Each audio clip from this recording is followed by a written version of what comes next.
My name is Dustin Goes to Hollywood, and I'm not the kind of person to say, whoa, I haven't said it since high school. And I'm Nathan Simmons, and hit it, Dustin. And all aboard for the Silver Linings Playlist, the podcast where we try to find the silver linings in some of cinema's bleakest, meatiest endings. We could probably cut it now. Oh, it's going to be one of those episodes. All right. It's one of those times where I thought of a bit and then didn't really have a way to close it out. Sure. But like truly 5 minutes before we got on the call, I started giggling to myself because I remembered the Thomas the Tank Engine DMX remix. Of course. How could you forget? Of course. And this is, as Nathan said, the Silver Linings Playlist. Yeah. A podcast that tries to find the silver lining in some of cinema's bleakest endings. And this week, ladies and gentlemen, we're hopping aboard the train. Woo woo. Choo choo. We're ready to go.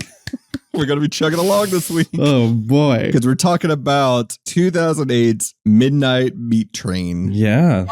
The one and only. Oh, I'm sorry. The titular train. The definite article on that bitch. Mm-hmm.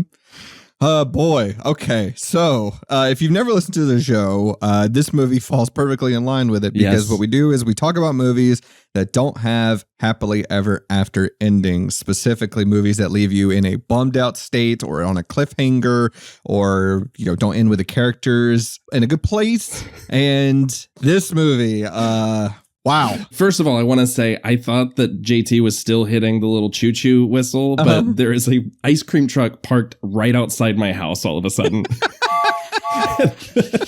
And so if you hear that, listeners, that's what's up. But yes, this movie, we our endings fall into a couple of different categories. The downer ones, the what the fuck ones. And I think, this sits at the intersection of the two. Yeah. This is even though subways don't seem to really have crossroads, this seems to be at one. Mm-hmm. Yeah, man, this movie, this was my first time seeing it. Sure. I mentioned on last week's episode that I had heard this title of this movie and I was like, there's no fucking way I'm going to pay money to go see that. Well, especially because it was coming out at like the height of like the Hostels and the Saws and all of that, right? Yeah. I mean, It's not really a torture porny movie, no. But this was a year before The Hangover. Yeah. And so this is kind of where people were starting to take note of Bradley Cooper, and then The Hangover just kind of skyrocketed him, I feel like. Yeah, he was like picking up around this time, but the studio sort of mismanaged the release of this movie, and so there was for a lot of folks, this one just like fully went under the radar. For me, it stayed in my subconscious just because of the title. Sure, it's a crazy title. It's a goofy title, and so it always stuck in my head. And it's also the worst Journey song, first of all. But I had no idea. See, I kept thinking like, leaving on a midnight meat train to Georgia. See, I was always in my head. I was like, she took the midnight meat train. The midnight meat train. But I had no idea this was based on a short story from Clive Barker. Yeah. In the same book, was it called Book of Blood? The Books of Blood, yeah. That had the stories for Candyman and another movie that I don't think is half bad, Dredd. Do you ever see Dredd? Not the Judge Dredd, obviously. But. No, I haven't. I just heard about that recently because I was looking up Clive Barker movies. It's definitely like a low budget, almost like direct-to-DVD thing. It's not bad. I remember seeing it back in the day. The thing that stuck out to me about that movie was I can never remember how to pronounce this word. What is the condition where you have a skin pigmentation where you have like it varies from like you might have a white patch here, a black patch here. Vitiligo. Vitiligo. Yeah, that's what it is. I can never pronounce that word. There is a character in there, if I remember correctly, who decides she doesn't want that anymore and decides to take a bleach bath. Oh, wow. It's a rough movie. And there's also... It has elements of Saw in it. There's a girl that's like trapped in a room who's a vegetarian, and they leave her in there with like raw meat as like her only source of sustenance. Ooh. It's a rough movie. I do remember that, but it's not half bad. Yeah, the Books of Blood were a series of short stories and novellas that Clive Barker was sort of experimenting with the form of fiction. So like The Forbidden, which became Candyman, was him essentially trying to write an urban legend. Yeah. The Midnight Meat Train starts as sort of like a more grounded, story, a satire of New York City, and then as it goes on becomes Lovecraftian in nature. Yeah, even more so in the short story. And the film, I this was another one that I watched during COVID, as I mentioned during our Houseu episode, like that just sort of washed over me. And the thing that always stuck with me is just the severe left turn of that ending, and just like it's a big vibes movie, and so I don't think it's entirely successful, but I do kind of dig this movie. I've been so curious to talk about it with you because I all week I've been thinking like Dustin is either going to like absolutely hate this thing or like kind of appreciate what it's going for, even if it's like not for him, which is where I kind of fall. So let me tell you my viewing experience. So sure. Right now, the week we're recording this, Priscilla and the kids are out of town, so I've got the house to myself. Mm-hmm. And so you're running your own midnight meat train, am I right? I sure am. Every night, baby. Ew. And so it's late last night. Sure. And I stayed up till like 4:30 in the morning for some reason. I was editing last week's episode still. Yeah.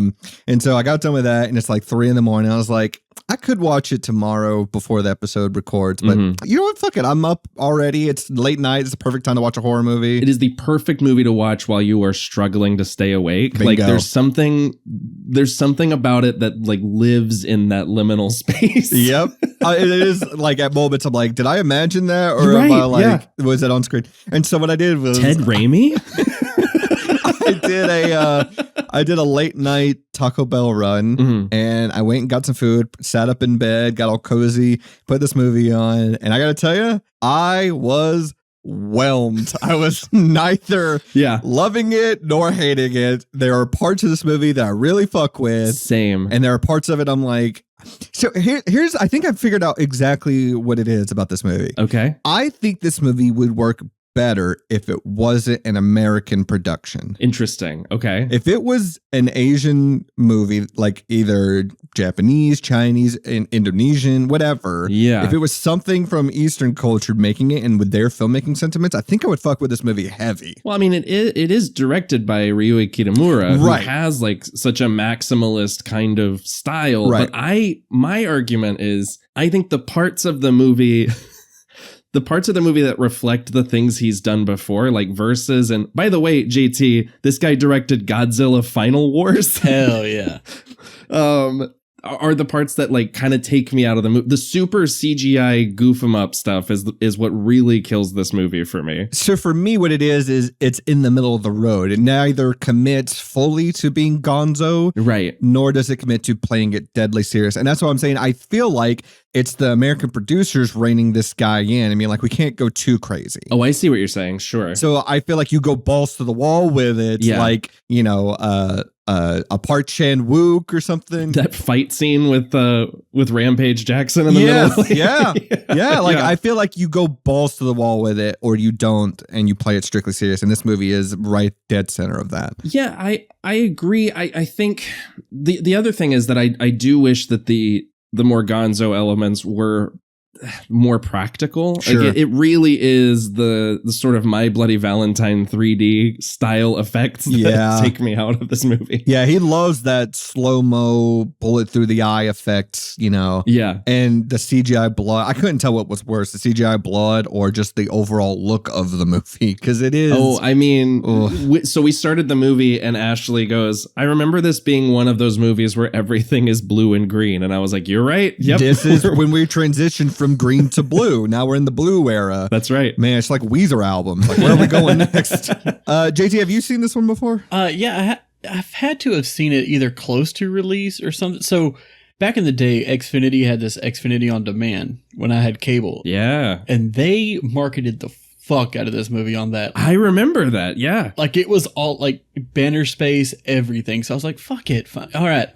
You got me. I'll watch it. Don't remember a single thing. I remember a weird ending. Yeah. And so I rewatched it this morning and I was just like, yeah, that was a movie. Mm-hmm. But no, the CGI blood was just, as I'm watching it, it's like, we got to forgive it just because of the times. But then again, No, like I was just like, good Lord, you just see people's reflections in it and stuff. He had a full Elton John moment there, but, but then again, no. No. God, it was so distracting. We should also mention that, Mally, our other co-host, is missing. He does really like this movie, but unfortunately he was fed to the old ones under the city. Last seat on a train out of here. But it is crazy that like David Fincher is the only director to make a movie that is shot on digital look good, because this thing is so grungy, but like not in a good way. Like the contrast is 120%. Yes. And it's grainy in a way that sometimes feels intentional and other times feels like, oh, that's the shot they got. I will challenge you a little bit on that, because I also think Michael Mann made a shot at least one movie on digital that looks amazing. You know what? You were correct. You were correct. But you know what this is? This is like halfway to a Grindhouse movie. And it just needs that extra oomph to get there. Mm-hmm. Really lean into the absurdity of it all. Yeah. You know who's a big fan of this movie is Clive Barker, who was said it's the closest anyone has gotten to like his sensibilities without him actually directing it. Right. Yeah. And he was really disappointed because this movie was released in dollar theaters first. Like it was it was basically dumped into second run movie theaters. Yeah. Made almost no money. It kind of just got swept under the rug. And then it wasn't until like a few years later when the director's cut was released on DVD that people really started to like find it. Yeah. So I guess let's do a quick little info dump. Let's hop aboard the train. Choo choo. And so help me out again, Nathan. The director is... I believe it's pronounced Ryûhei Kitamura. Gotcha. Thank you. The year, as I mentioned, 2008. The film stars Bradley Cooper, Leslie Bibb, Tony Curran, Brooke Shields, Roger Bart, and Vinnie Jones. Not to mention a brief moment of Ted Raimi.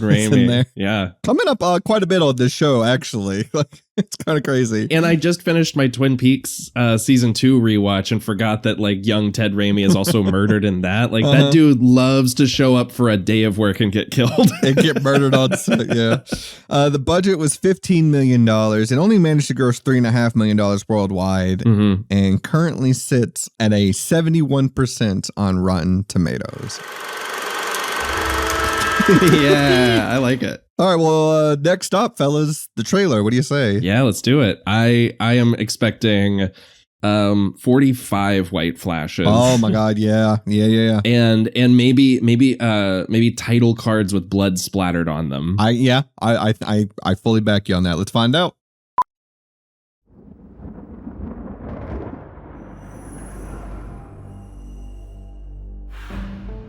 What interests you? City. I was so uncomfortable with this shot. The way it really is. That's my goal. That's my dream. Then you're failing. The next time you find yourself at the heart of the city, stay put. Keep shooting. She's correct because he's a shit photographer. Oh yeah. Yeah. Like Ashley was getting so mad. She's like, there's no composition to any of these shots. Everything's dead center. Or he's just like, yeah, I took a picture of two guys walking into the deli. I guess I'll sell this. Yep. I saw it. There's a couple white flashes. I wasn't stalking her. But you did continue to photograph. This is our third train movie, like each week, right? Yep. We're running a train on this season, I'll tell you that. Yeah. Represent missing people for the last 3 years. The only way to make it stop. That's Don LaFontaine, right? Oh, yeah, absolutely. Now your host, Jonathan Frakes. As much as I like Don LaFontaine, better trailer if there's no voiceover. Probably, yeah. I got a train to catch.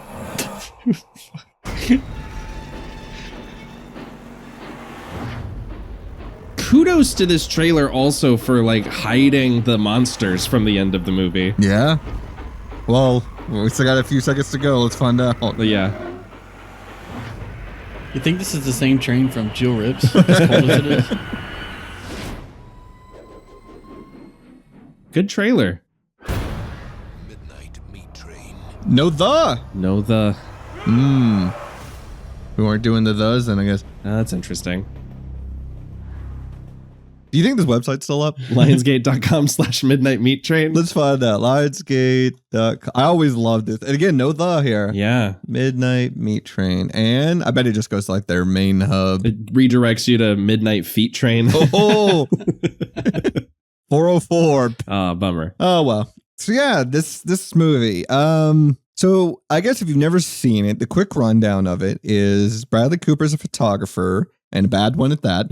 He is dating Leslie Bibb, who was it's just who you cast back in the day if you wanted like a put upon nondescript girlfriend. It was her or Rebecca Romaine, basically. Yes. And he is a photographer that's just not very good. He's not really going anywhere with it. His buddy introduces him to Brooke Shields, who's an art curator. Sure. And she says, you're shooting the city, but you're not really shooting it. Keep shooting, make it real and gritty or whatever. Yeah. Find pictures of terrible things. And he's already making his living basically night crawlering. Yeah. Like he's taking pictures of bodies and selling them to tabloids. Yep. And so he stops this girl from being sexually assaulted on a train, but she gets killed by Vinnie Jones, who turns out to be, I think they just call him the butcher. Like it's not very. There's one line where the driver calls him Mahogany, and that's like his name in the short story. Yeah. But the papers refer to him as the butcher, which I got to tell you, I don't know if you connected these dots already, but not to spoil a future movie we're going to be covering this season. Oh, of course. Oh no. Yeah, I did think about this. Yes. Yeah. But anyway. And there's that weird bit where Bradley Cooper is like, has anybody seen like a broken statue of a lion? And Vinnie Jones goes to see Lady Raven. It's That's crazy. right. Yeah. But anyway. No spoilers. So anyway. So Bradley Cooper witnesses Vinnie Jones killing somebody. And so he keeps stalking him. And the movie takes a huge left turn because Bradley Cooper gets caught by Vinnie Jones. And then this unforeseen creature engraves a eldritch rune on his chest. Yeah. And then he just starts acting fucking weird. Yeah. He basically becomes Tetanus the person. There you go. There you go. And so the twist of the movie is, and stop it now if you don't want to know, but the twist of the movie is that Vinnie Jones, the butcher, is not just killing people as a serial killer for the love of the game. He's not doing it for the art, That's right. He's doing it because every night this train stops at a station where these elder creatures from ancient times, this Lovecraftian beast, feeds on the victims that Vinnie Jones has killed, and they say basically that has to happen every night, or else they'll rise up. They'll rise up again, like the South, very much. God damn it. And the end of the movie is Vinnie Jones gets. I mean, I guess we could wait and talk about what the end of the movie is, right? But that's basically the idea: is that Vinnie Jones has been doing this for hundreds of years, possibly, and helping to feed these millennia old creatures. Yeah. And everyone in the city not everyone in the city, but like the police are in on it. There's like a Masonic cult, basically. So at least one police officer is on. At least one cop knows about it. Yeah. Because I wrote down that these police officers in the city must be fucking terrible at their jobs if they haven't put together that all these people went down to take the subway at one point or another. There is a moment where Bradley Cooper points at a map and he's like, each of these dots is a missing person from the last 3 years. And it's a straight line. It's all dots. Like it looks like chicken pox. Yeah, it's like 300 dots. Oh, it's so crazy. So we start the movie with a cold open. Oh, I should also mention this movie. There were several attempts to get this made over the years. Mm-hmm. And the first one was after the success of Candyman, Bernard Rose, the director and writer, was asked to pitch a sequel. And the sequel that he pitched was basically like, I want to do a different urban legend kind of story. And it was going to be called Candyman 2, The Midnight Meat Train. And it was going to follow a police officer investigating this cult that was sending people down to the old gods. And Candyman was literally only going to be referenced in one line of dialogue where someone's like, yeah, he's a serial killer, like that Candyman guy. Okay. And the way he tells it is he finished pitching the movie to the exec that asked for it, and he thought the guy was going to throw the table at him. He's like, you can't make a fucking Candyman movie without Candyman. They're right. I mean, that's halfway to a decent idea. Yeah. But get this, it would have been about it would have tied into Jack the Ripper and how Jack the Ripper has been doing this for hundreds of years. So we could have been talking about another Jill Rips this week. I'm gonna ban Jack the Ripper talk on this fucking podcast. Fair enough. Mally's not even here and his presence looms. So bald Ray Liotta wakes up on this subway car covered in blood. I don't know if you guys noticed this. This guy looked like if you put Ray Liotta in a bald cap. Yeah. And we'll come back to this. He wakes up on this train and he doesn't know when he got there, and he goes into the next car and it's covered in blood. He trips and falls. Yeah, he fell asleep while a massacre happened. Yeah. The lights in this train, like the lights are constantly flickering in this movie like it's a Netflix Marvel show. Like Yep. Like you're walking into Daredevil all of a sudden. Yeah, we'll come back to this, but yeah, we get introduced to Bradley Cooper, who materializes into frame and looks you dead in the eye. I hate it. Man, this felt like I was watching something like T2 Battle Across Time, where they're like just breaking the barrier between audience and movie, and it made me very uncomfortable. It is, and it's also, the shot is so of its time. It's like everyone's moving in fast motion, and then he slow-mo walks into frame and everything freezes, and it's like a Queen of the Damned shot, which is always my go-to for 2000s filmmaking. Well, if it wasn't green screened, it made the effect is a good idea of like have this character break the mold real early, breaking the fourth wall. Mm-hmm. You can do it in this way where he's moving in slow-mo and everyone else. I mean, look at the Requiem for a Dream, the scene where Ellen Burstyn's walking down the sidewalk in slow-mo and everyone's you can do it. I just think, it's the practicality of how they did it, and it doesn't hold up. The budget is showing for sure. Yeah. And so, he goes home to Leslie Bibb, who is just like, you've got this friend who has all these connections in the art world. You've never asked for their help in getting a meeting with anybody. And he goes, okay. So he finally does. Mm-hmm. And he meets Brooke Shields. And have you seen the Brooke Shields documentary that came out a few years ago? No, I haven't, because I feel like it's going to make me really angry. Yeah, I was going to say I haven't because I feel like I'm going to be in a bummed out mood afterwards. Yeah, because the entire like first half of her career is a war crime. Yeah.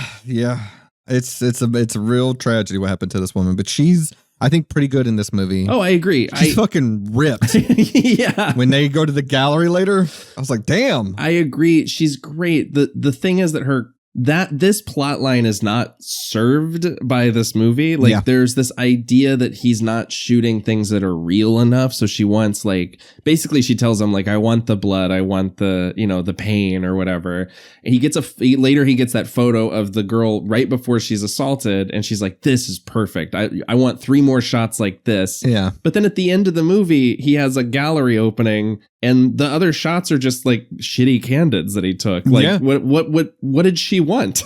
He didn't give it to her. I'm just not putting together that this is very much aligned with the Candyman remake. Yeah, absolutely. Yeah. No, it and none of this is in the short story. This is all stuff that's added to like sort of flesh out the characters.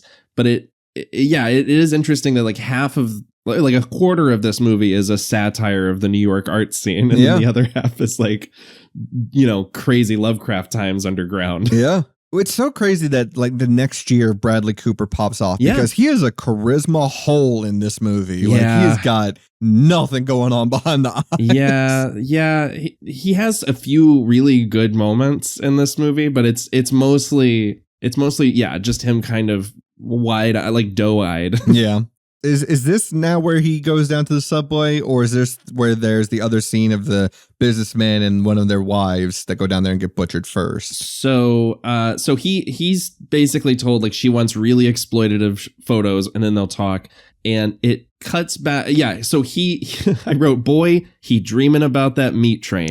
He because he keeps having these nightmares where he's basically seeing things from Vinnie Jones' POV, and so he goes out. Starts taking just shitty pictures of people walking around at night. They're all blurry. They're unusable. And then he heads down into the subway and starts taking photos of this woman being accosted as she's like heading to the train. Yeah. And he, scares the guys off because he not only has his camera, but there's like a mounted security camera there too. So he takes their pictures as they're leaving.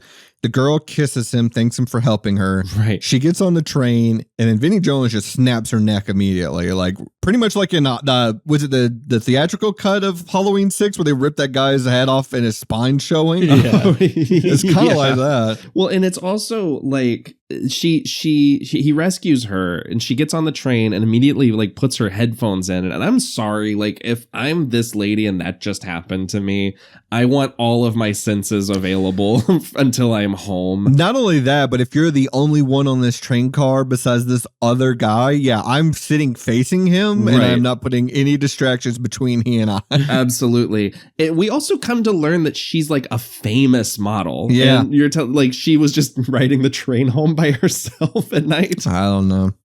But yeah, he has this nightmare where he can kind of see that Vinnie Jones is killing this woman. Yeah. And then we get this somewhat unrelated scene, but it's just show that Vinnie Jones is just killing everybody. Yeah. There's these two businessmen, and is it Ted Raimi that's the one that's like aggro as fuck the whole time? Yeah. One of the guys has their wife with him, the other guy, and she's like nervous to take the train. And Ted Raimi just says to this guy, "Hey, can you tell your wife to just relax?" Right. I'm like, she is 3 feet away from you. You can just tell her that if that's the case. And he's like, "Well, why don't we just go back to your place and your wife could cook us up some food?" I'm like, she's right there. It's amazing. It's like she doesn't exist. Yeah, I was trying to figure out if she's the wife or they're talking about the wife waiting at home, but it was not very clear. It seemed like she was the wife, and I'm like, that's my head canon because it's funnier that way. It's funnier. It is. It's definitely funnier. Also funny, this terrible CGI ball popping out of Ted Raimi's head. Yeah, it's not great. So Vinnie Jones gets up from his seat and just starts just mashing these guys in. He has like this meat hammer. Mm-hmm. He also has this tool that he uses to kill people. Okay, I wasn't going to say it. He is the juggernaut, bitch. There's no way you could, like, the amount of times they just say meat in this movie. And I'm like, I don't like it. I know. But he butchers these people. And I do got to say, I had 2 notes back to back that yes, the eyeball popping out and the CGI blood is terrible, but the severed head POV. The POV. So what it does is, if you haven't seen it, it's amazing. Genuinely, I think it's great. Oh, it rules. Yeah. There's the woman that's left because Vinnie Jones kills the 2 guys. Yeah. The woman that's left, we switch to her POV. She gets her head decapitated. The camera is her head. So it rolls on the ground. It rolls away from the body until it sees it. Yeah. And then she sees her hands twitching. Yes. She can see her body laying there. And then what you think is her losing consciousness of like fading to black. Yeah. It's actually the shot pulls out of itself to where you're pulling out of the iris of her eyeball. Where the reflection is. Yeah. And it's a really cool shot. I'll give him that. It's super inventive. And I love that bit. I also there's a kind of similar to Dolph Lundgren going over the edge and Jill Rips, but like the slow degradation of Bradley Cooper in this movie, where like he and his girlfriend seem to be on alternate courses, right? Like, yeah, she's super casual about the photos of a near assault that he took. And she's like, yeah, this is what Brooke Shields wants. So you should, take some more photos. Yeah. Meanwhile, okay, I've never worked in a diner, but I would assume if someone brought tofu from home for me to cook, I'd tell them to go fuck themselves.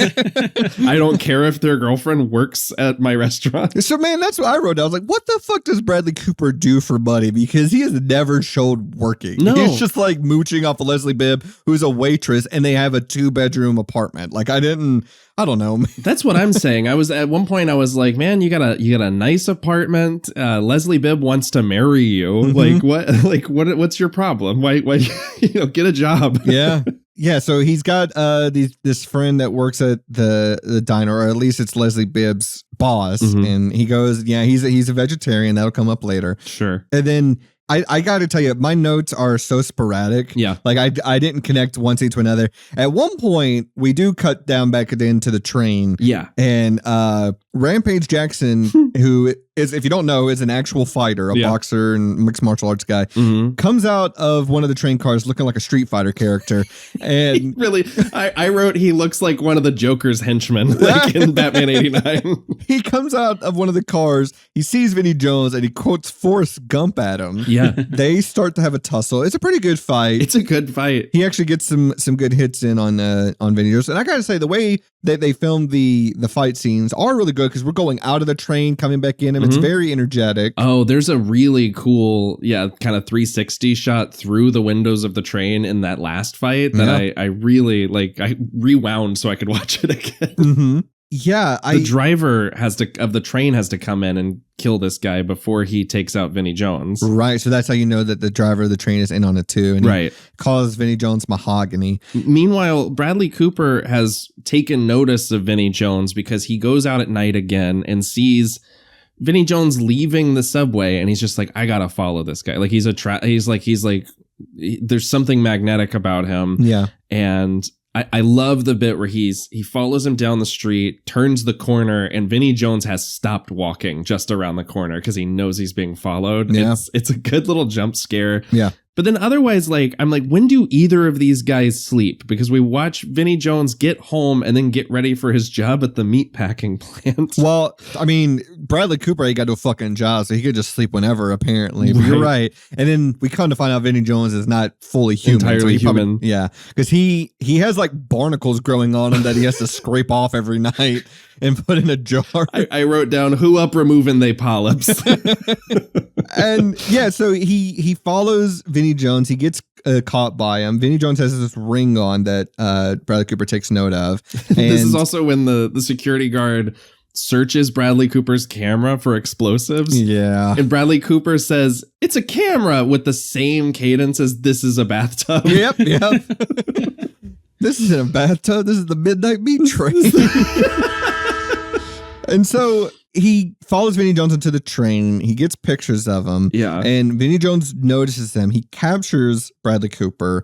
Bradley Cooper wakes up naked, bound, upside down, hanging from the ceiling. And I gotta say, man, if I watch Vinnie Jones not only murder these people, because he also removes their eyeballs, removes their fingernails, and all this stuff. If I saw that and then he bashed my head against the side of a glass and I woke up naked, upside down, and bound in this train, I would be dead before he would get to do anything, because I would immediately go into cardiac arrest. There's no absolutely. way I'm dead before any of this shit happens.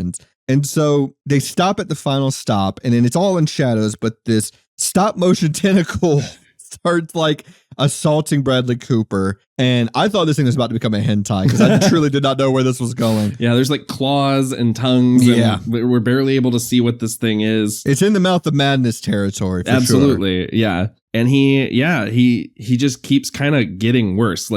He's covered in runes, as you mentioned before, carved in his chest. He's sweating all the time. He's obsessed with finding Vinnie Jones. I did want to say, prior to getting caught, Leon, Bradley Cooper's character, makes the worst marriage proposal I've ever seen in my life. It's where bad. he's left a ring on the counter for his girlfriend to find in the diner, and then he jumps out and scares her. Don't do that, fellas. And then he's like, look, this is not an engagement ring. We're engaged to be engaged. I'll get you a better ring later. And I'm just like, I don't know, just wait to get the ring you want. Yeah. Then the ring doesn't fit, so he sucks on her finger to get the ring on. Ugh. And then immediately starts eating her ass. Yeah. And the music is isn't this sweet? This sex scene in the diner is it's very unsettling. This leads to there is a very popular read of this movie that Clive Barker agrees with and is super into, where the movie could be seen as an allegory for a closeted man cruising. Okay. Which I think is a fascinating read of the movie. He's kind of trying to keep his girlfriend at arm's length. Yeah. He's constantly following this guy into the subway every night and is dreaming about him. This character who is literally named after an extremely hard piece of wood. Yeah. the like there's a lot of like, I don't know, there's like papers that have been written about this movie. Like, I mean, not to mention the fucking title. Oh, absolutely. No, totally. And it is like, I don't know. I just think that's fascinating. And considering like how much of a, you know, I mean, Clive Barker is a gay man and like queer allegories are all over his writing, even though it's not necessarily in the original short story. I think it's fascinating that the movie lends itself to that. Oh, yeah. I mean, the sex scene itself is uncomfortable because it's all from behind. Like Leslie Bibb doesn't even see her, which, right, you know, would make more sense too to that. But I just kept thinking, man, Michael Ian Black could not enjoy this scene. I guaranteed. because of Wet Hot American Summer. Yeah, he's got to be like, what the fuck? What's Again? going on? Also, there's the bit where like she's like, I want you to focus on things that make you happy. Why don't I make you happy? And he's like trying to enjoy taking pictures of her undressing while he can't stop thinking about Vinnie Jones. I don't know. I think it's a really interesting take on the movie. No, that's fascinating. Yeah, he's trying to take photos. She's like, well, why don't you take photos of me? And then she starts undressing. Yeah. And he's shaky like Jason Biggs with Shannon Elizabeth in his bedroom in American Pie. Sure. And like, man, ladies, if your man is trying to take pictures of you and has a boner and is having a panic attack at the same time, and he's crying, yeah, you gotta go. You gotta let that man go. And he's sweating through his hoodie. And yeah, and now he's like, he goes back to the diner, and his friend who's got the worst name of all time, Yurgis. Do you notice the boss at the diner calls him Yurgis? Which I think is how it should be pronounced. I think so too, but everyone wants to call him Yurgis. Well, when Yurgis got killed, I wrote down Yustice for Yurgis. That guy, we'll talk about Yurgis in a minute, Yeah. but like he's eating a steak and fries, and Bradley Cooper, who again is a vegetarian, comes in, and I gotta tell you, either of you guys, I know, if I'm eating a steak at a diner, and one of you guys walks in, and you take your dirty hands and wipe them across my plate, absorbing the juices from the steak with your fingers, and then stuck not just one finger but multiple fingers in your mouth, I'd be like, hey, guess what? We are no longer friends. I said, well, what if I wash my hands first? No. If you pull shit off my plate, I'll stab you. If you dip your fingies in my juices, no thank you. God. Yeah, that was rough. Yeah, it's a rough. That was the roughest scene for me to watch. That was terrible. And then he says, fuck it, I want one of these. Talking about Yurgis. This goes right back to your gay allegory. Right. But we forgot to mention. Give me that meat. We forgot to mention, speaking of meat, that this whole time Bradley Cooper has been stalking Vinnie Jones working at the slaughterhouse. Right. And I just wrote down, you know what, Bradley Cooper, mind your own goddamn business, because he sneaks into the slaughterhouse. He steals one of the aprons and a hairnet and everything, and just following around, taking footage of this guy with his camera. And I'm just like, this is why what happens at the end of the movie happens to you. You didn't mind your own fucking business. Right. And he just keeps like looking. At one point he literally says to his girlfriend, he's like, I know I look like shit. Anyway, here's all my evidence. And whenever he's like accosted in the subway, she's like, okay, we got to go to the police with this. Like, you've been like stabbed. You literally have shit carved in your chest. Yeah. You're looking badly, Cooper. And he says, he took my camera. It's the only proof I have. And I'm like, dude, you have photos of this man all over your house. Literally, the walls are wallpapered with photos of mahogany. Yep. To your point, I will give the movie credit. As it goes along, he does look more and more like shit. And I'm like, do you think he did like the Charlie Sheen and Ferris Bueller's Day Off thing? And he's like, I'm just going to stay up all night to get the real bags under my eyes and everything. Oh, I mean, I'm sure it's Bradley Cooper. I'm sure he like went a little method. But like, what makes me concerned is like, he looks jaundiced. Yeah. Like they somehow have the exact, and some of them is because the movie's shot with these like green filters, but like he looks yellow in like the second half of this movie. And I mean, this is before the movie was over, but I just had this feeling. I was like, Leslie Bibb's going to die by the end of this thing. There's something, I don't know what it is, but I just got this feeling. I was like, oh, she's definitely she's dead. So she's taking the one-way train to Deadsville. Well, especially once Yurgis and Maya decide to play Scooby-Doo. Why would you go into this man's apartment without any, like, Oh my God. Not only would any of this shit not be admissible in court anyway, right? But now you're just doing a B&E, which the detective points out later. She goes, "Oh, all you're telling me is that you broke into someone's apartment." Right. And now you have no evidence to support why you did it. Yep. And Yurgis is like supposed to stay watch, right? And she looks through the apartment for 5 seconds and he comes in and goes, "What if he comes back?" And I'm like, yeah, that's why you're supposed there. to watch, motherfucker. It's terrible. I mean, he gets what's coming to him, but yeah, Leslie Bibb finds all the polyps in the medicine cabinet. She opens so Vinnie Jones has been like cutting these little barnacles off his skin and saving them in jars, and she opens one of the jars. It's like Goldmember when he's taking his pieces of skin and putting it in. Save that for later. Anyway, so yeah, Yurgis gets captured by Vinnie Jones. Leslie Bibb manages to get out of there. And then she goes to the police station. She tells them, you got to go find this guy. Yurgis is missing. I found all this stuff in his apartment. And the detective is like, well, you just telling me that you broke and entered into an apartment. And Leslie Bibb just leaves. Yeah. I'm like, yeah, you could just, leave in the middle of a detective interrogating you. While you're being accused of a crime. Yeah. Also, the detective now is very visibly wearing a necklace that has the same design as the ring that Mahogany has, which just kind of cracked me up. I was like, they're really leaning into it. Yep. And then, so she goes back to the diner. Bradley Cooper is at his art gallery. She goes to the diner to get the diner gun. The diner gun that every diner's got. You got to be lucky to find it. It's hidden in a different place every time. Right. And so, she gets the gun. She walks outside. The detective is there. Mm-hmm. And she immediately just pulls a gun on this lady. And I'm like, yeah. You know what? I take it back. Leslie Bibb not put a pawn. She's a fucking ride or die in this movie. Oh, absolutely. She's like, tell me what fucking train Yurgis is on. I'm going to go get him and I'm going to save Leon. Meanwhile, Brooke Shields is like kind of negging Leon's work. She's like, because he's got this giant photo of the butcher, and she's like, yeah, this one's really bleak. I don't know if I can sell it. And I was like, you asked for photos of an assault. But it's just him in the middle of the meatpacking plant looking down the barrel of the lens. I'm like, you're telling me they also bought photos of just people at work? But it's not even, the bleak is not the word I would use to describe it. No. I would call it boring and uninspired. It's just a guy. Butcher holds knife. Yeah. So I guess we're kind of actually getting really quickly towards the end of the movie. Bradley Cooper shoots up like Aragorn before the Battle of Helm's Deep with a bunch of fucking knives. He does. He even puts on an apron. I had to look up if there's chainmail aprons because I was like, why does this exist? Yeah, what was that? Is that real? Apparently, it's a real thing to protect the butcher, like because they're wielding knives and it makes sense. Cleavers and stuff like that. Yeah, that makes sense. Oh God, I laughed so hard when I realized it was literally armor. They're $130 on Amazon if anybody's interested. You know what? We need more people to sign up for the Patreon. Absolutely, we got to get one of these. We got kimonos, chainmail aprons.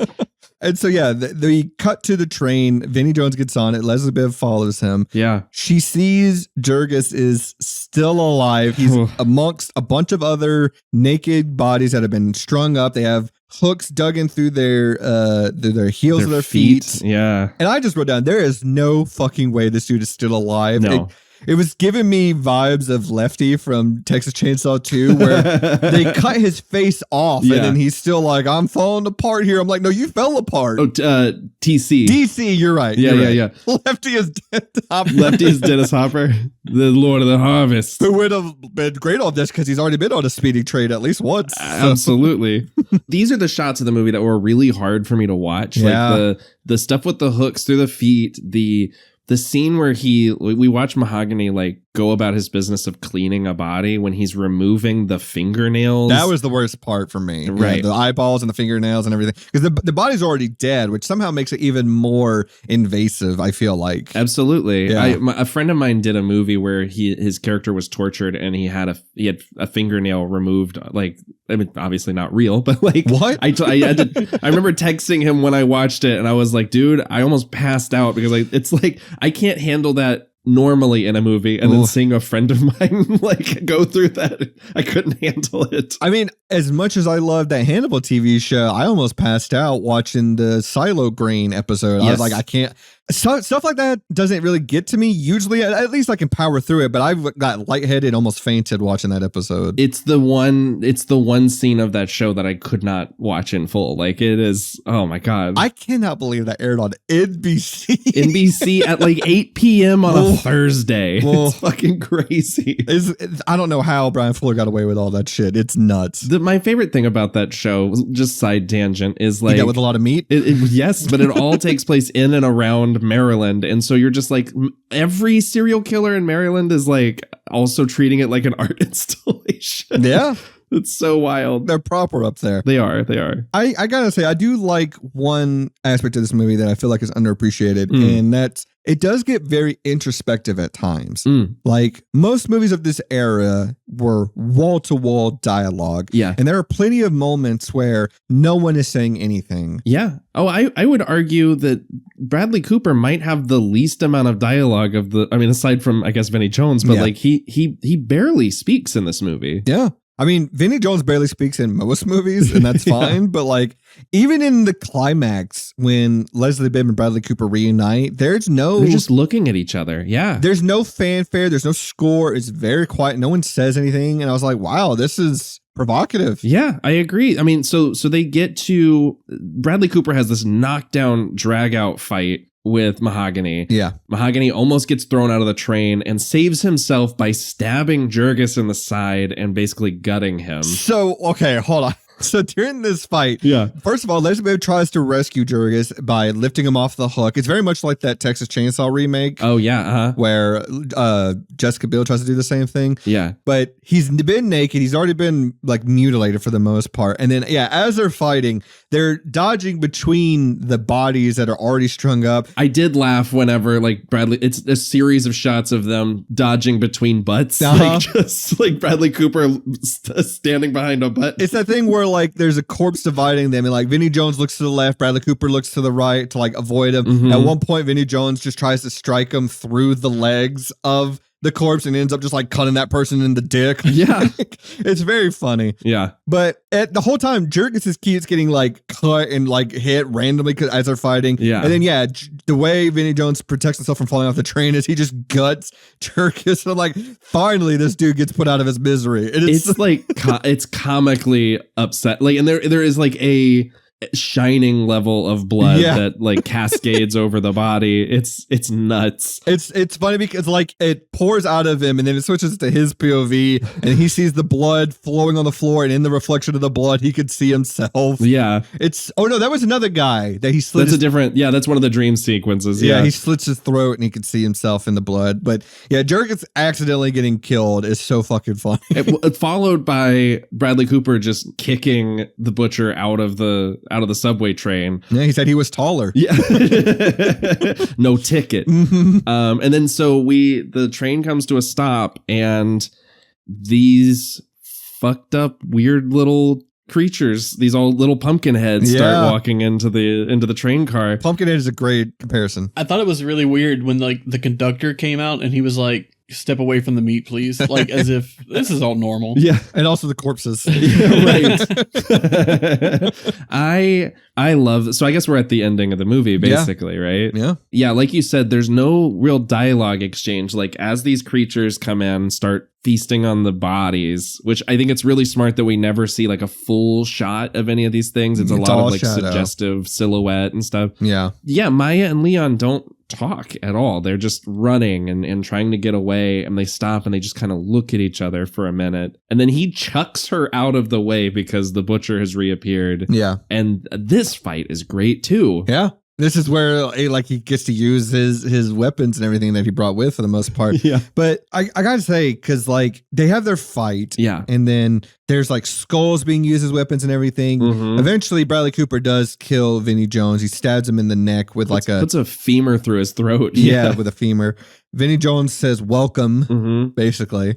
And the driver steps out and kind of wraps up the movie with the story of like, every night, the butcher brings these corpses to these creatures. They feast on them. If they don't feed, they will rise up out of the subterranean caves and everything. They've been here longer than humanity. Yeah. Yeah. And I just wrote down, it's like Clive Barker might be a hack because he loves stories about where one person brings other people to another person, because this is exactly Hellraiser. Oh, sure. We gotta bring people here. They gotta feast on them. It's a classic Fable structure. But I the thing that I love about the driver's dialogue here is that he says it as though he's answering the questions that he knows Cooper has. Like, Bradley Cooper doesn't say anything because his brain is kind of just broken at this point. Yeah. And the driver steps out and he goes, longer than the first, human in America or whatever. Like, I don't know. Every sentence is phrased as though he knows what he's thinking. Yeah. And I just love that touch. And Leon's just like, I don't fucking want to deal with this. Yeah. And the driver picks him up by the throat. He's got like super strength, tears out Leon's tongue and eats it. Yeah, tears out his tongue so he can't speak, which is funny because Bradley Cooper didn't really say much at all to begin with. Right. And then Leslie Bibb is just on like, it's like when, why am I blanking on his name? Speaking of Lord of the Rings, Faramir and Boromir's father. Oh my gosh. Why am I blanking on his name? We've brought him up so many times. Denethor. Thank you. Denethor, yes. It's like when Faramir is dead on that pile and they're about to burn him alive. Yeah. Leslie Bibb is on that, but it's made of skulls. It's just Somehow she just passed out on top of there. Right. That's not where she was a second ago, which is very eerie. And then it's also sort of like when Johnny Cage is killed. Yeah. Mortal Kombat Annihilation. Yeah. And the driver just walks over and just punches through her chest and rips her heart out. Yeah. And it's still beating and kills her. Bradley Cooper is mumbling. He got no fucking tongue. What was that? How do you say it? I think he's really good here. Like, I feel like you see something snap behind his eyes. Oh, it's feral for sure. And you can, like, he's just watching. In the foreground, you see Leslie Bibb's heart is still beating in the driver's hand. This is like a Mortal Kombat fight now that I'm thinking about it, because it's nuts. Yeah. It's Vinnie Jones is welcome, and it might as well have been Scorpion doing that, because this seems like where Johnny Cage and Scorpion fought. It like, absolutely seems is like that area. Yeah. And yeah, my last note is just what the fuck, because as this is all happening, I'm like, this is a lot to take in for the last 5 minutes of this movie. Yeah. And then, Nathan, do you want to wrap up about how this movie wraps around to the beginning? Sure. So the driver tells Leon that he's been called to serve, just like a mahogany before him. And we cut to a man with a very nice haircut and very nice suit getting ready for his day out, picking up the butcher's briefcase and being handed a book of train routes by the police detective from earlier, briefly pausing before leaving the apartment to look at a photo of Leon and Maya on the wall. And then we are brought back to the opening of the movie as as bald Ray Liotta lays down for a little nappy poo, and Leon, the new butcher, boards the train and looks directly at the camera before cutting to black. It's weird because it's played like a reveal, like, oh, who's the new butcher? But we literally were just told. We were just told he's gonna do it. Yeah, right. Yeah. It's a very interesting wraparound, because I mean, it's a good way to keep that reveal, I guess, from happening. It would have been better if they somehow found a way to not just have the driver just straight up say it. Right. But it's also like... It almost feels like a studio note in a way. It feels like the ruins that are carved into his chest are like basically taking over him, essentially. Yeah. In the short story, the character Leon goes insane from what he's seen. There's no girlfriend character or anything like that. Just seeing he's taken to meet... So He's taken to meet the fathers of the city, which are these like decrepit humanoid things underneath the city. Sure. And then he's taken to meet the father of all fathers, which is this unknowable Cthulhu-esque like mass of eyes and tongues. And that makes his brain completely snap. And so he's just like now in love with the city and will serve whatever he's asked to do because he's literally seen a god. Gotcha. So... yeah, that's the Midnight Meat Train. It's finally pulled into the station. Yeah. So, is there any notes that we didn't hit that you guys had before we get to our wrap up stuff? No, I think we covered it. We jumped around a little bit, but it is like such a vibes kind of movie that I don't think that really hurts anything. Yeah, I mean, right now, like I said, it has a 71% on Rotten Tomatoes. Yeah, I still feel like that's a little high, but I'd probably go like early to mid 60s. It's not a bad movie. It No, just not needs at a all. rework, I think. Yes. It feels like a short story that's been stretched to feature length. Yep. Okay, well, let's take the next stop over to Prop Cop.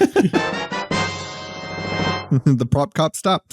If you're new to the show, Prop Cop is where we're going to look at the props in the Midnight Meat Train, and we're each going to take one for ourselves. Mm-hmm. Nathan, this is your movie, so you get first dibs. What prop do you want? Oh, man. I really dig the necklace the police detective is wearing that has the sort of Masonic symbol on it. Sure. I picked the butcher's toolkit that Yurgis finds in his apartment just because it seems like it would be useful to have around the house. Yeah. Just some tools, you know?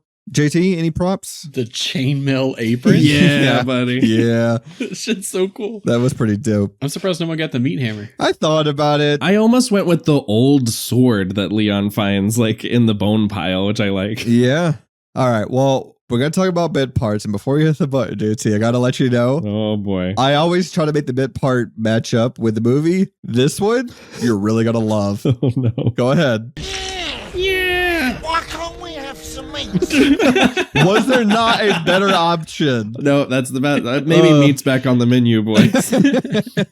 The bit part is, you know, there's a couple of smaller characters in this movie, some that have no names, some that have no lines of dialogue. Mm-hmm. We're going to fantasy cast ourselves as one of those characters each. Nathan, go ahead. Tell me who you want to be in Midnight Meat Train. I want to be the kid trying to sell candy to Mahogany on the train. It's a fun little bit part. You get a brief interaction with Bradley Cooper.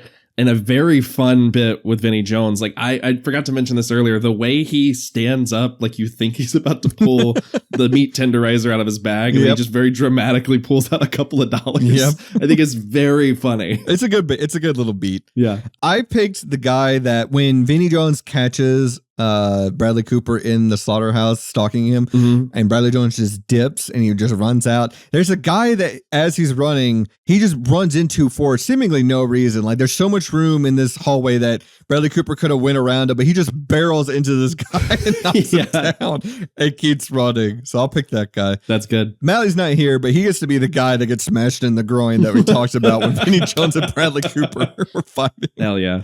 JT, any ideas? Yeah, so there's a scene when Bradley Cooper, after he gets the runes carved on him, and then he comes out through the butcher shop. There's just this butcher who's like adjusting the hooks on the wall. Yeah. He just turns and looks at him. Doesn't say anything. Again, Bradley Cooper's covered in blood and then just goes back to work as if this is just fucking normal. Yeah. I saw that guy. Yeah, you're right. Do you think the power of the runes stopped him? Oh, like in Halloween 6. Hell yeah. You know who else doesn't talk? Michael fucking Myers. All right. Well, let's get into it, fellas. We got to talk about the silver lining of the Midnight Meat Train. Mm-hmm. This one was tough. I gotta say, This one's hard. I'm definitely eager to hear what you got, Nathan. So I have two. Okay. If you want to go first, just in case, because I feel like we might have one similar. I don't know, man. I was really stretching here. Okay, stretching my meat for this. Midnight Beat Train. I want to hear what you got because Okay. again, I don't want to step on your toes, but I don't know if we have much crossover. Okay, so my first one is presumably if Leon does his job correctly, the old ones aren't going to rise up. Damn. That's true. And kill everyone on the surface. The other is apparently Brooke Shields' character sold a lot of art that night. I guess so. Yeah. See, I have a couple. None of them are great, and Okay. I'm just going to throw them all out there just so maybe they'll equate to one decent one. Please. And this will be my official one here, I guess, my first one. But Bradley Cooper wanted to see the city how it really is. Now he has. That's good. Yeah. The butcher, Mahogany, is now free from his torment of doing this. Yeah. And lastly, Yurgis got put out of his misery. That's true.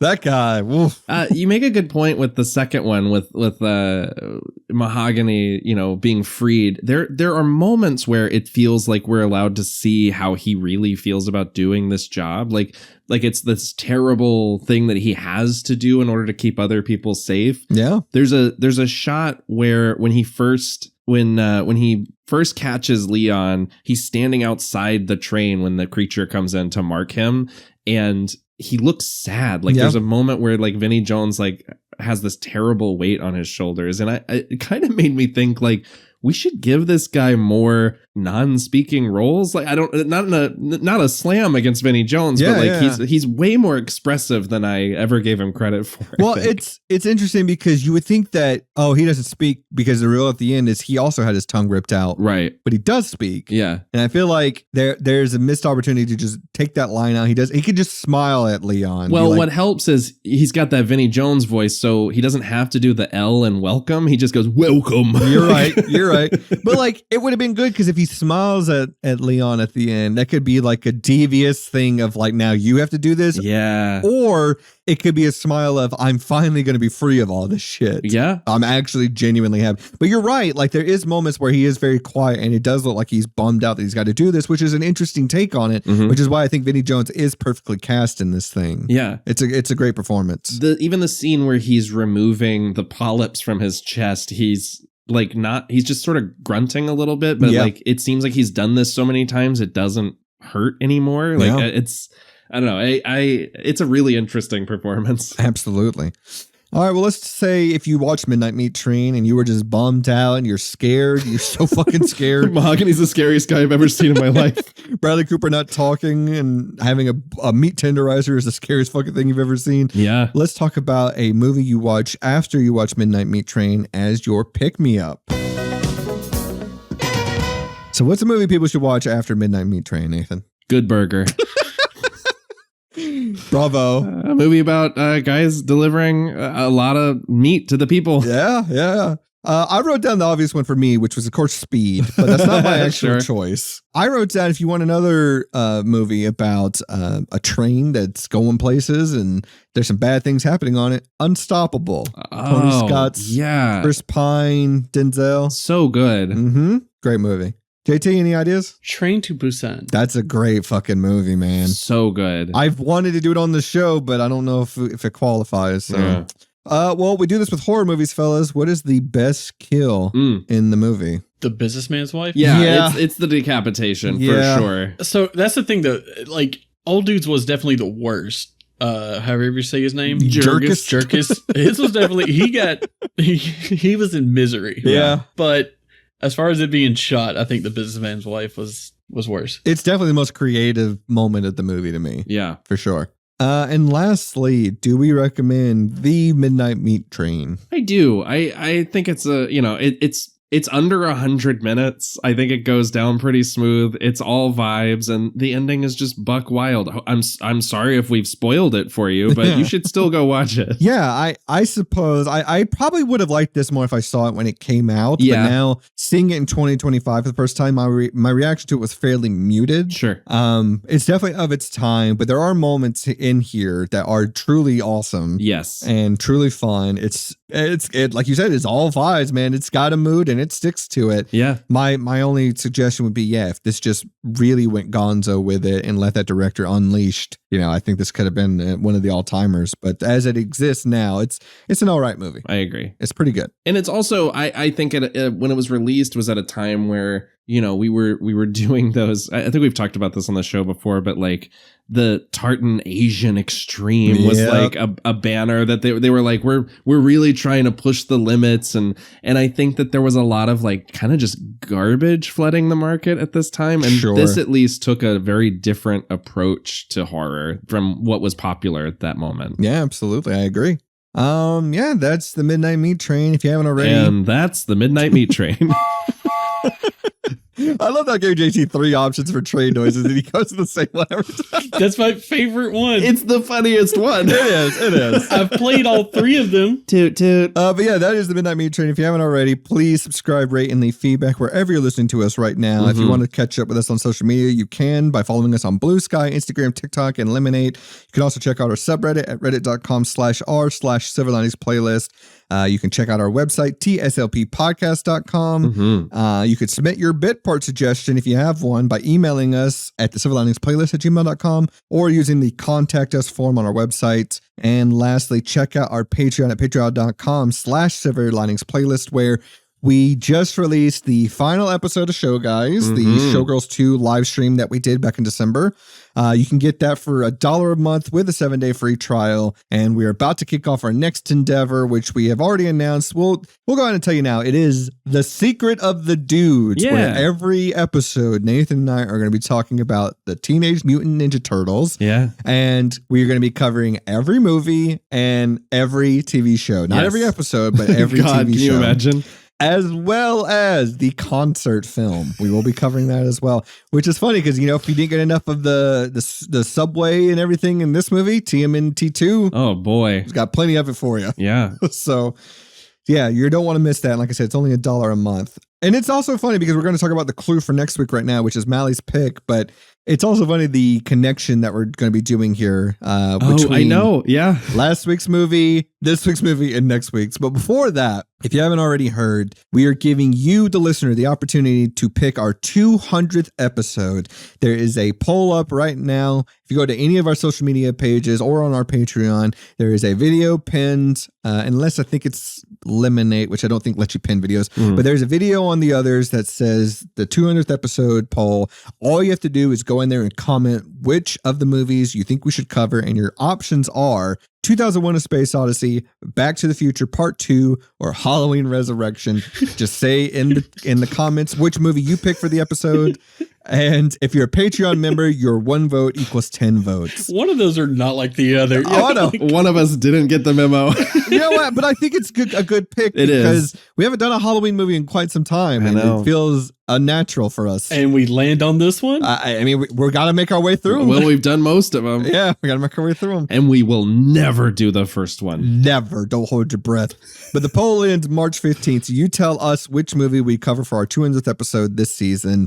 And we will announce that winner on our 199th episode on March 31st. So, yeah, like I said, there is a bit of a connection between last week's movie, this week's movie, and next week's, which again is Mally's pick. But here's the clue for what we're going to be talking about next week. And his clue is next stop, Abaddon. Which is funny because we're on the train and we're going to be making another stop here. I think it's pronounced Abaddon, isn't it? I thought it was Abaddon. Is it? Because this is one of those words that I have read tons of times. I've never heard. Yeah. So I literally Googled a pronunciation of it today and was told it was Abaddon. It's pronounced the other way in the movie we're discussing. So it's one of those things where they didn't know truly how to pronounce it. So they just left it in. Probably. They did what I just did, which was Google how to pronounce it. Probably. It is definitely a word that I've seen a ton and I've just never bothered. Maybe we're wrong. Yeah, we're covering Gone with the Wind. But yeah, the connection, we'll talk about it next week. It's very funny how these three movies are connected. And it also is unfortunate because the way we had to record these episodes out of order. Yeah. I would love to have done House this week. I know. To then connect with next week's movie because it would have been perfect. But yeah, we're going to figure out what Abaddon is all about. Or Abaddon, I guess. It could be Abaddon. It could be a good one. We don't know. We'll find out. I haven't seen this one, so. I haven't either. I actually, Priscilla said she saw it and said, oh, I like that movie, which was strange because it does not seem like a movie she would fuck with. Really? Interesting. I've seen it. I really like it. All right. And we might have a guest for that one. We'll see. And who probably would have been better off on this episode, but we'll find out. I'm so mad. We'll talk about it. I was so mad I did not think of this person for Midnight Meat Train. All right. That's all for this week. Tune in next week for whatever movie that is. Rest in peace, Oatmeal and fucking Yurgis. Yurgis. And Leon. Well, Leon's still with us, so no resting to him. But I guess rest in peace to Leslie Bibb. And as always, please step away from the meat. All aboard! X gonna give it to you.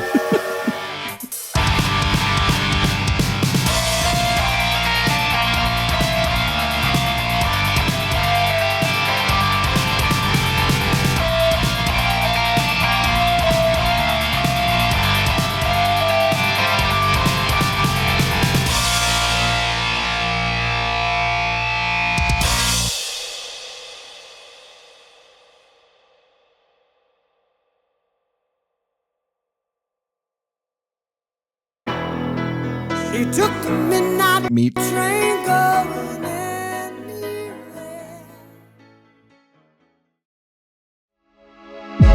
And that wraps up another fantastic episode of the Silver Linings playlist. If you would be so kind, we ask that you leave us some feedback on how we did, plus a like and subscribe. We'll be back next week with another great episode. See ya!